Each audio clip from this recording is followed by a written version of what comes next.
आज हम पढ़ेंगे प्रेजेंट परफेक्ट कंटीन्यूअस टेंस का फर्स्ट पार्ट। कौन सा पार्ट पढ़ेंगे? फर्स्ट पार्ट पढ़ेंगे। ठीक है, चलिए आगे चलते हैं। यहाँ पे हम देखेंगे कि प्रेजेंट परफेक्ट कंटीन्यूअस टेंस का हिंदी में क्या बोलते हैं।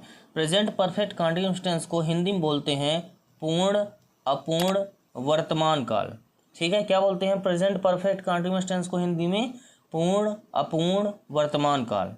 इसकी पहचान क्या होती है? इसकी पहचान होती है कि लास्ट में वाक्य के अंत में रहा है, रही है, रहा हूँ, रहे हो, रहे हैं, ऐसे शब्द वाक्य के अंत में आते हैं तो हम प्रेजेंट परफेक्ट कंटीन्यूअस टेंस का मानते हैं। इसमें समय भी मेंशन रहता है। इसमें क्या रहता है? समय अवधि भी इसमें मेंशन होता है। ठीक है, तो प्रेजेंट परफेक्ट कंटीन्यूअस टेंस का हिंदी मीन्स होता है पूर्ण, अपूर्ण, वर्तमान काल, यानी इसमें समय अवधि भी दी हुई होती है।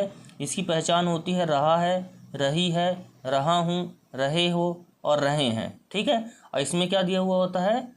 समय अवधि दी हुई होती है। ठीक है, कि 4 वर्षों से, 5 वर्षों से, 6 महीनों से, सोमवार से, आज से, कल से। ठीक है, इस प्रकार के समय अवधि दी हुई होती है। ठीक है, प्रेजेंट परफेक्ट कंटीन्यूअस टेंस में। और वाक्य के अंत में क्या होता है? रहा है, रही है, रहा हूँ, रहे हो और रहे हैं, ऐसे शब्द वाक्य के अंत में आते हैं तो हम प्रेजेंट परफेक्ट कंटीन्यूअस टेंस का मानते हैं और उसमें समय अवधि जो है इसमें जुड़ी हुई होती है। ठीक है, थोड़ा से हम यहाँ पे और देख लेते हैं।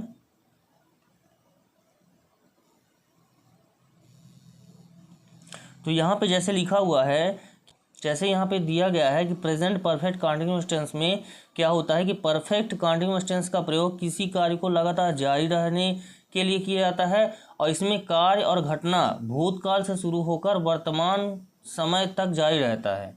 ठीक है, तो प्रेजेंट परफेक्ट कंटीन्यूअस टेंस में क्या होता है कि परफेक्ट कंटीन्यूअस टेंस का प्रयोग किसी कार्य को लगातार जारी रखने के लिए किया जाता है। इसमें कार्य या घटना, ठीक है, भूतकाल से शुरू होकर वर्तमान समय तक जारी रहता है। ठीक है, चल रहा होता है, जो कि पिछले भूतकाल से यानी पास्ट से प्रेजेंट तक ये क्या है? चलता रहता है। ठीक है, तो इसी को हम कहते हैं प्रेजेंट परफेक्ट कंटीन्यूअस टेंस, यानी परफेक्ट कंटीन्यूअस टेंस का प्रयोग किसी कार्य को लगातार जारी रखने के लिए किया जाता है और इसमें कार्य या घटना भूतकाल से शुरू होकर वर्तमान समय तक जारी रहता है। जैसे वह 2 वर्षों से पढ़ रहा है। ठीक है, इसमें क्या है? भूतकाल से शुरू होकर वर्तमान समय तक का जारी रहता है। क्या रहता है? जारी रहता है, कंटिन्यूअस चलता रहता है। तो जैसे मैंने आपको सेंटेंस बताया कि वह 2 वर्षों से पढ़ रहा है।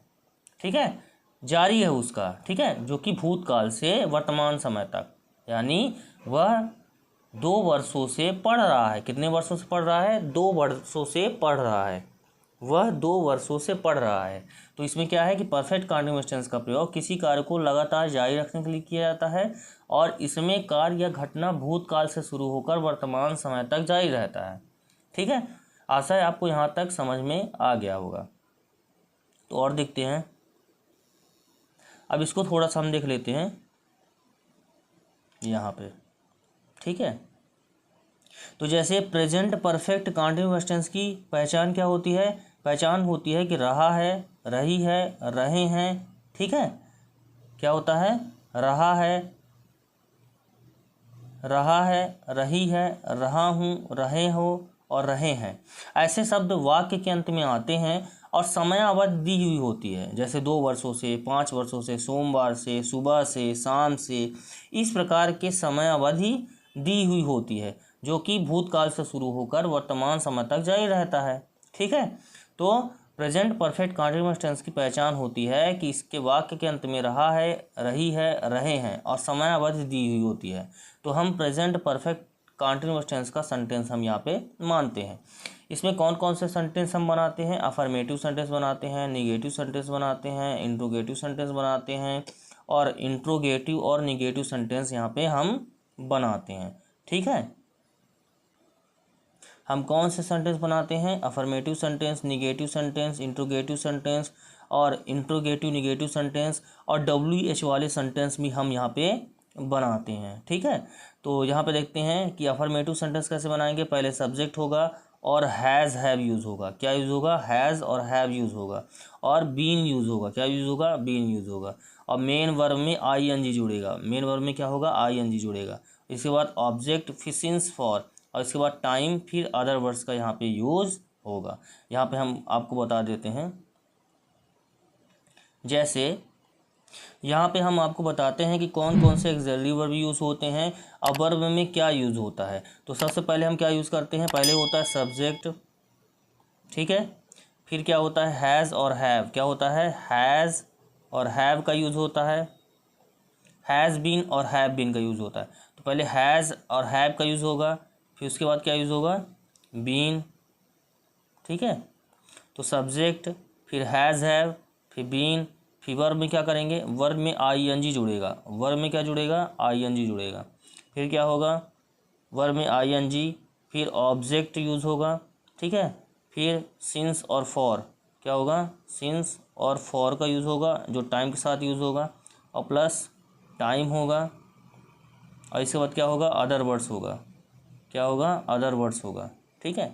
तो सब्जेक्ट, हैज़ और हैव, हैज़ बीन और हैव बीन का यूज़ होगा। फिर वर्ब में आईएनजी का यूज़, यानी वर्ब का फर्स्ट फॉर्म और आईएनजी। उसके बाद ऑब्जेक्ट, फिर इसके बाद सिंस और फॉर, और इसके बाद टाइम का यूज़ यहाँ पे होगा। फिर इसके बाद अदर वर्ड्स का यूज़ यहाँ पे हम करेंगे, ठीक है। आशा है यहाँ पे आपको समझ में आ गया होगा, ठीक है। चलिए इसको पीछे करके देखते हैं। तो अफर्मेटिव सेंटेंस हमने कैसे बनाया? पहले सब्जेक्ट लिया, फिर हैज़ हैव, फिर बीन, फिर मेन वर्ब, फिर आईएनजी, ठीक है। इसके बाद ऑब्जेक्ट, फिर सिंस फॉर, फिर टाइम, फिर अदर वर्ड्स हम यहाँ पे लिया। जैसे मैंने आपको यहाँ पे बताया कि पहले सब्जेक्ट यूज़ होगा, फिर हैज़ हैव, फिर बीन यूज़ होगा, ठीक है। हैज़ बीन और हैव बीन यूज़ होगा, ठीक है। तो सब्जेक्ट, हैज़ और हैव, फिर बीन, यानी हैज़ बीन और हैव बीन यूज़ होगा। पहले सब्जेक्ट, फिर हैज़, फिर हैव, पहले सब्जेक्ट, फिर हैज़ और हैव, और फिर बीन, फिर वर्ब का फर्स्ट फॉर्म आईएनजी, वर्ब का फर्स्ट फॉर्म आईएनजी यूज़ होगा, फिर ऑब्जेक्ट, फिर सिंस फॉर, और फिर टाइम, और फिर अदर वर्ड्स यूज़ होगा, ठीक है। तो यहाँ पे जैसे हम निगेटिव जब बनाएंगे तो कैसे यूज़ करेंगे? पहले सब्जेक्ट होगा, फिर हैज़ हैव, फिर हैज़ हैव के बाद नॉट लगेगा, और बीन अपने स्थान पर बना रहेगा, ठीक है। फिर इसके बाद मेन वर्ब या वर्ब का फर्स्ट फॉर्म, फिर आईएनजी, फिर ऑब्जेक्ट, फिर सिंस फॉर, फिर टाइम यूज़। जब हम निगेटिव बनाएंगे तो पहले सब्जेक्ट, फिर हैज़ हैव, फिर नॉट, फिर बीन, यानी हैज़ और हैव के बाद नॉट यूज़ होगा, फिर बीन यूज़ होगा, फिर मेन वर्ब में आईएनजी, फिर ऑब्जेक्ट, फिर सिंस फॉर, और फिर टाइम यूज़ होगा, ठीक है। कैसे यूज़ होगा मैं आपको बताता हूँ यहाँ पे, ठीक है। तो पहले क्या यूज़ होगा? पहले यूज़ होगा सब्जेक्ट, ठीक है। और हैज़ हैव के बाद क्या यूज़ होगा? हैज़ और हैव, हैज़ और हैव के बाद होगा यूज़ नॉट का, ठीक है। हैज़ हैव, फिर नॉट, फिर होगा बीन का यूज़, यानी बीन अपने स्थान पर बना रहेगा। फिर इसके बाद वर्ब का फर्स्ट फॉर्म और आईएनजी यूज़ होगा। क्या यूज़ होगा? वर्ब का फर्स्ट फॉर्म और आईएनजी यूज़ होगा। इसके बाद ऑब्जेक्ट यूज़ होगा, और इसके बाद सिंस और फॉर का यूज़ होगा यहाँ पे, ठीक है, FOR। इसके बाद टाइम का यूज़ होगा, और टाइम के बाद क्या होगा? टाइम के बाद होगा अदर वर्ड्स, ठीक है। तो पहले क्या होगा? सब्जेक्ट होगा, फिर हैज़ हैव, और हैज़ हैव के बाद क्या होगा? नॉट लगेगा। हैज़ हैव के बाद क्या लगेगा? नॉट लगेगा। इसके बाद बीन, इसके बाद वर्ब का फर्स्ट फॉर्म आईएनजी, फिर ऑब्जेक्ट, फिर सिंस और फॉर का यूज़ करेंगे, और सिंस और फॉर का यूज़ करेंगे, इसके बाद टाइम का यूज़ करेंगे, फिर इसके बाद अदर वर्ड्स का यूज़ यहाँ पे हम करेंगे, ठीक है। तो आपको समझ में आ गया होगा। यहाँ पे हमने किसका किसका यूज़ किया है? यहाँ पे यूज़ किया है अफर्मेटिव सेंटेंस का, ठीक है, और निगेटिव सेंटेंस का, ठीक है, निगेटिव सेंटेंस का। तो अफर्मेटिव सेंटेंस का यूज़ किया है और निगेटिव सेंटेंस का यूज़ किया है यहाँ पे, ठीक है। तो आपको समझ में आ गया होगा। चलिए चलते हैं यहाँ से। तो यहाँ पे कैसे यूज़ करेंगे? तो जब हम इंट्रोगेटिव सेंटेंस बनाएंगे तो सब्जेक्ट के पहले हैज़ और हैव, सब्जेक्ट के पहले क्या होगा? हैज़ और हैव होगा, और इसके बाद बीन होगा, यानी बीन अपने स्थान पर बना रहेगा। इसके बाद मेन वर्ब, फिर आईएनजी का यूज़ होगा, फिर ऑब्जेक्ट का यूज़ होगा, फिर सिंस फॉर का यूज़ होगा, इसके बाद टाइम का यूज़ होगा। ठीक है, तो सब्जेक्ट के पहले जब इंट्रोगेटिव बनाएंगे तो सब्जेक्ट के पहले हैज़ हैव यूज़ करेंगे, क्योंकि मूव क्या करेगा, हैज़ और हैव ही मूव करेगा। ठीक है, हैज़ और हैव ही मूव करेगा और बीन अपने स्थान पर बना रहेगा। ठीक है, इंट्रोगेटिव सेंटेंस में जैसे हम बनाते हैं, यहाँ पे देखते हैं, बताते हैं आपको। पहले क्या होगा, हैज़ और हैव, हैज़ और हैव, फिर क्या होगा, सब्जेक्ट। ठीक है, सब्जेक्ट, फिर होगा बीन, फिर होगा वर्ब का फर्स्ट फॉर्म और प्लस ING, और इसके बाद क्या होगा, ऑब्जेक्ट, फिर उसके बाद होगा सिंस और फॉर। क्या होगा, सिंस और फॉर का यूज़ करेंगे, फिर इसके बाद अदर वर्ड्स का यूज़ यहाँ पे हम करेंगे। ठीक है, तो कैसे यूज़ करेंगे, पहले हैज़ हैव होगा, फिर सब्जेक्ट होगा, यानी सब्जेक्ट के पहले क्या होगा, हैज़ हैव, और सब्जेक्ट के बाद बीन, यानी बीन अपने स्थान पर बना रहेगा और मूव क्या करेगा यहाँ पे, मूव क्या क्या करेगा, मूव करेगा यहाँ पे हैज़ और हैव, यहाँ पे मूव करेंगे। ठीक है, और बीन जो है अपने स्थान पर बना रहेगा। तो पहले क्या होगा, हैज़ और हैव, फिर सब्जेक्ट, सब्जेक्ट के पहले हैज़ हैव और सब्जेक्ट के बाद बीन, फिर वर्ब का फर्स्ट फॉर्म ING, फिर ऑब्जेक्ट, इसके बाद सिंस और फॉर का यूज़ करेंगे और इसके बाद अदर वर्ड्स का यूज़ यहाँ पे हम करेंगे। तो ये कौन सा सेंटेंस हम बना रहे हैं, ये हम बना रहे हैं इंट्रोगेटिव सेंटेंस। कौन सा सेंटेंस बनाएंगे हम यहाँ पे, इंट्रोगेटिव सेंटेंस हम यहाँ पे बना रहे हैं। ठीक है, इंट्रोगेटिव सेंटेंस। ठीक है, तो अफर्मेटिव सेंटेंस हो गया, निगेटिव सेंटेंस हो गया और इंट्रोगेटिव सेंटेंस हो गया। तो इंट्रोगेटिव सेंटेंस में कैसे यूज़ करेंगे, सब्जेक्ट के पहले हैज़ हैव, बीन अपने स्थान पर बना रहेगा, वर्ब का फर्स्ट फॉर्म ING, फिर ऑब्जेक्ट, फिर सिंस फॉर, फिर अदर वर्ड्स का यूज़ यहाँ पे हम करेंगे। ठीक है, चलिए और देखते हैं। इसके बाद जब हम इंट्रोगेटिव निगेटिव सेंटेंस बनाएंगे तो नॉट जो है अपने स्थान पर बना रहेगा, नॉट अपने स्थान पर बना रहेगा। ठीक है, तो पहले क्या होगा, हैज़ और हैव होगा, फिर सब्जेक्ट होगा, फिर नॉट होगा, फिर बीन होगा, बीन और नॉट, नॉट और बीन अपने स्थान पर बने रहेंगे और मूव क्या करेगा, जैसे मैंने आपको बताया कि मूव करेगा हैज़ और हैव। तो पहले होगा हैज़ और हैव, सब्जेक्ट के पहले हैज़ हैव, फिर सब्जेक्ट, फिर नॉट, फिर बीन, फिर वर्ब का फर्स्ट फॉर्म ING, फिर ऑब्जेक्ट का यूज़ करेंगे, फिर इसके बाद सिंस फॉर और इसके बाद टाइम का यूज़ करेंगे। और जब WH वाला बनाएंगे तो WH वाला पहले WH वाले वर्ड्स यूज़ करेंगे, जैसे वाई, वेयर, व्हेन, हाउ। ठीक है, ऐसे शब्द, ऐसे वर्ड्स जो हैं हम पहले यूज़ करेंगे। ठीक है, आगे मैं आपको इसके बारे में बताऊंगा, तो आप इसको देख लेते हैं और देख लेते हैं इसमें। तो जब हम इंट्रोगेटिव प्लस निगेटिव बनाएंगे, कौन सा सेंटेंस बनाएंगे, जब हम इंट्रोगेटिव प्लस निगेटिव सेंटेंस बनाएंगे तो कैसे बनाएंगे, पहले क्या लिखेंगे हम, पहले होगा हैज़ और हैव, हैज़ और हैव का यूज़ होगा, फिर होगा सब्जेक्ट, फिर होगा नॉट। ठीक है, इसके बाद नॉट, फिर बीन, फिर वर्ब का फर्स्ट फॉर्म ING। ठीक है, वर्ब का फर्स्ट फॉर्म ING, फिर इसके बाद क्या होगा, ऑब्जेक्ट, फिर क्या होगा, ऑब्जेक्ट होगा। ठीक है, इसके बाद सिंस फॉर होगा, इसके बाद क्या होगा, सिंस और फॉर का यूज़ होगा। ठीक है, और इसके बाद क्या होगा, टाइम, इसके बाद क्या होगा, टाइम, यहाँ पे टाइम यूज़ होगा। ठीक है, यहाँ पे टाइम होगा। तो सिंस फॉर के बाद क्या होगा, टाइम होगा। तो पहले क्या होगा, हैज़ हैव होगा, फिर सब्जेक्ट, फिर नॉट, फिर बीन, फिर वर्ब का फर्स्ट फॉर्म ING, फिर ऑब्जेक्ट, फिर सिंस फॉर और फिर इसके बाद टाइम का यूज़ होगा। तो इस प्रकार के सेंटेंस हम affirmative sentence, negative sentence, interrogative sentence और इंट्रोगेटिव प्लस निगेटिव सेंटेंस हम यहाँ पे स्ट्रक्चर वाइज यहाँ पे हम बनाते हैं। ठीक है, तो हम यहाँ पे क्या यूज़ करते हैं, हैज़ बीन और हैव बीन का यूज़ करते हैं। यहाँ पे हम किसका यूज़ करते हैं, हैज़ बीन और हैव बीन का यूज़ यहाँ पे हम करते हैं, हैज़ बीन और हैव बीन का यूज़ करते हैं। ठीक है, और इसमें हम अफर्मेटिव सेंटेंस, निगेटिव सेंटेंस और इंट्रोगेटिव सेंटेंस और इंट्रोगेटिव निगेटिव सेंटेंस हम यहाँ पे स्ट्रक्चर वाइज हम यहाँ पे बनाते हैं।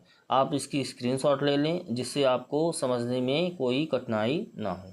ठीक है, चलिए पीछे चलते हैं। तो यहाँ तक हमने पढ़ लिया, चलिए आगे चलते हैं। आशा है आपको समझ में आ गया होगा। आगे देखते हैं, इसकी स्क्रीनशॉट ले लीजिएगा आप लोग। आप देखते हैं यहाँ पे सिंस और फॉर का यूज़, क्या देखते हैं, सिंस और फॉर का यूज़ करते हैं। ठीक है, तो सिंस का यूज़ किस में करेंगे हम, सिंस का यूज़ करेंगे स्पेसिफिक इन द टाइम, यानी specific point in the time. जैसे I have been studying since 9 AM। ठीक है, यानी मैं 9 बजे से, कितने बजे से, 9 बजे से, यानी स्पेसिफिक पॉइंट ऑफ टाइम है। और जब फॉर का यूज़ करेंगे तो कब करेंगे, ड्यूरेशन ऑफ टाइम, यानी पिछले समय से अब के समय तक, यानी पिछले समय से अब के समय तक। जैसे I have been studying for 3 hours, मैं 3 घंटों से पढ़ रहा हूँ। I have been studying for 3 hours, मैं 3 घंटों से पढ़ रहा हूँ। और जब स्पेसिफिक पॉइंट ऑफ टाइम होगा तो कैसे होगा, I have been studying since 9 AM, मैं 9 बजे से पढ़ रहा हूँ।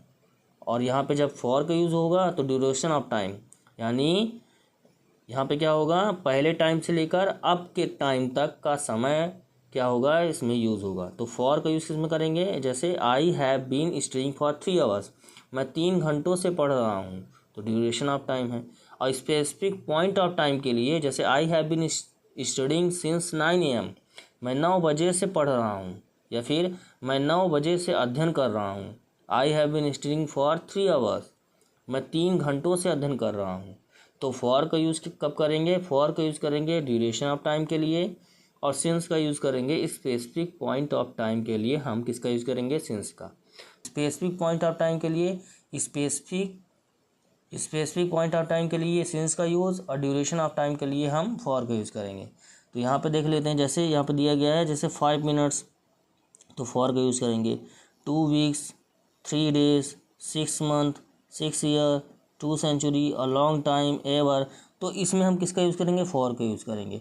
और सिंस का यूज़ किस में करेंगे, हम करेंगे पॉइंट ऑफ टाइम के लिए, जैसे 9 बजे से, 9 o'clock, 1 जनवरी, 1 जनवरी से, मंडे से, दिसंबर से, 1994 से, और 1800 से, आई लेफ्ट स्कूल, जब मैंने स्कूल छोड़ा।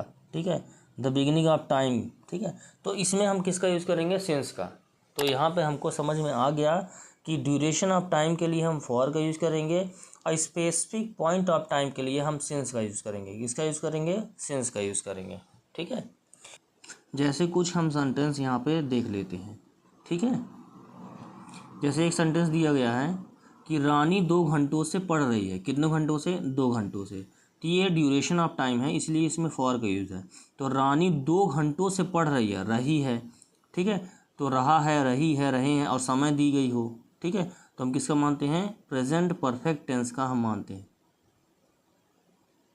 तो किसका हम मानते हैं, प्रेजेंट परफेक्ट कंटिन्यूअस टेंस का हम सेंटेंस हम मानते हैं। इसमें हम क्या यूज़ करते हैं, हैज़ बीन और हैव बीन का यूज़ करते हैं। ठीक है, तो रानी 2 घंटों से पढ़ रही है, तो Rani has been reading, read के साथ हम किसका यूज़ करेंगे, आईएनजी, यानी वर्ब के साथ हम आईएनजी का यूज़ करेंगे, जैसे मैंने आपको पिछली स्लाइड में बताया।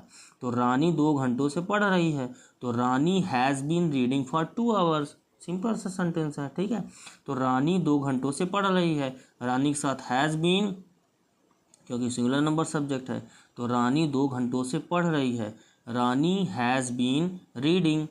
ठीक है, वर्ब में आईएनजी, और फॉर 2 आवर्स, तो ड्यूरेशन ऑफ टाइम के लिए हम फॉर का यूज़ करेंगे। तो रानी 2 घंटों से पढ़ रही है, रानी 2 घंटों से पढ़ रही है, Rani has been reading for 2 hours. आगे देखते हैं, वह बहुत दिनों से बीमार है, तो वह बहुत दिनों से बीमार है। ठीक है, तो कैसे यूज़ करेंगे, he has been ill for a long time. ठीक है, और देखते हैं, जैसे मैं तुम्हें वर्षों से नहीं देखा है, आई हैव नॉट बीन। जैसे मैंने आपको बताया कि हैव और हैज़ के बाद ही हम नॉट का यूज़ करेंगे, और बीन अपने स्थान पर बना रहेगा, और वर्ब में आईएनजी का यूज़ करेंगे। ठीक है, और फॉर ईयर्स, यानी ड्यूरेशन ऑफ टाइम के लिए हम फॉर का यूज़ करते हैं। तो I have not been seeing for years, मैं तुम्हें वर्षों से नहीं देखा है, यानी I have not been seeing for years. और देखते हैं, क्या वह 3 दिनों से व्यस्त है, तो हैज़ सी। ठीक है, क्या वह 3 दिनों से व्यस्त है, तो हैज़ सी बीन। जैसे मैंने आपको इंट्रोगेटिव सेंटेंस में बताया है कि सब्जेक्ट्स के पहले किसका यूज़ करेंगे, हैज़ और हैव का, और बीन अपने हिसाब पर बना रहेगा। तो क्या वह 3 दिनों से व्यस्त है? तो has she been busy for 3 days, for 3 days, यानी ड्यूरेशन ऑफ टाइम के लिए हम फॉर का यूज़ करते हैं। और देखते हैं, जैसे क्या पिछली रात से वर्षा हो रही है? हैज़ इट किसका यूज करेंगे? हैज़ इट बीन, ठीक है, सब्जेक्ट के पहले हैज़ का यूज़, तो इट के पहले हैज़ का यूज़ और इसके बाद बीन अपने स्थान पर बना रहेगा और रैन में या वर्ब में आईएनजी लगेगा और सिंस लास्ट नाइट यानी पॉइंट ऑफ टाइम के लिए हम सिंस का यूज़ करेंगे। तो कैसे यूज़ होगा? क्या पिछली रात से बारिश हो रही है? Has it been raining since last night, ठीक है। फिर देख लेते हैं, क्या पिछली रात से बारिश हो रही है? Has it been raining since last night, ठीक है। तो इट के साथ हैज़ बीन यूज़ होगा और रैन के साथ आईएनजी, वर्ब के साथ आईएनजी और सिंस, ठीक है। Last night point of time के लिए सिंस का यूज़ करेंगे। तो कैसे यूज़ होगा? क्या पिछली रात से बारिश हो रही है? Has it been raining since last night, ठीक है। तो इस प्रकार के सेंटेंस हम यहाँ पे प्रेजेंट परफेक्ट कंटिन्यूअस टेंस में हम बनाते हैं। किसमें? प्रेजेंट परफेक्ट कंटिन्यूअस टेंस में हम बनाते हैं, ठीक है। अगर आपने मेरे वायरल एजुकेटर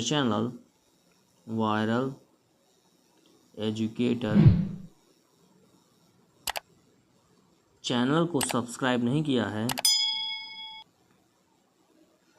तो पहले वायरल एजुकेटर चैनल को सब्सक्राइब करें और वीडियो को लाइक करें और वीडियो को शेयर करना ना भूलें। तो आज के लिए धन्यवाद।